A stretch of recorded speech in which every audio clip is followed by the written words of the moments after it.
চলো এখন এই বোতল বন্ধ করে দিই। আরে এইটাকে জানো তুমি? খবরদার, এক পা আগে আসলে তোমার জন্য ভালো হবে না। পিছে যাও। কি পাগলের মতো ব্যবহার করছো? তুমি মনে হয় আমার এই অস্ত্রের ব্যাপারে জানো না। এখন বাঁচো এটার থেকে। এই নাও, এই নাও। কেমন পাগল ছেলে, পুরো পাগলের মতোই করছে। ইয়ার মানুষ দেখে কি ভাববে রাজু? সরো, আমি যাচ্ছি এখান থেকে। পিয়া দাঁড়াও, তুমি আমার থেকে বাঁচতে পারবে না। আর এই গেল বল সোজা বাস্কেটে। ইয়ার এর তো পাগলামি বেড়েই গেছে। আরে এক সেকেন্ড, এই ফুল কত সুন্দর লাগছে, একটা ফটো উঠিয়ে নি। আরে ফুল কোথায় গেল? আরে পিয়া তুমি এটা চাচ্ছিলে না? এই নাও, তোকে আমি এক্ষুনি দেখাচ্ছি। একটা ফুল পছন্দ করছিলাম, সেটাও ছেড়ে দিল। এ তো আমাকে পাগলই করে দিচ্ছে। আরে এই কান্না কি করছে? পিয়া আমাকে মেরেছে।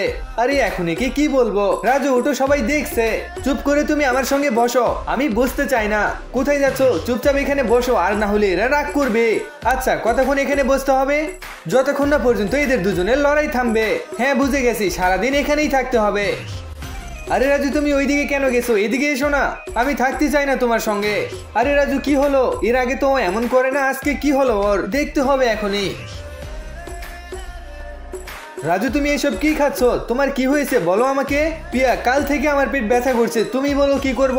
আমি ভাবছিলাম তুমি আমার থেকে রাগ করেছো, এই জন্য চলে আসলে। তুমি চিন্তা করো না, ঠিক হয়ে যাবে। গাইস, রাজুকে ঠিক করতে লাইক সাবস্ক্রাইব করে কমেন্ট বক্সে ইমোজিটা দাও।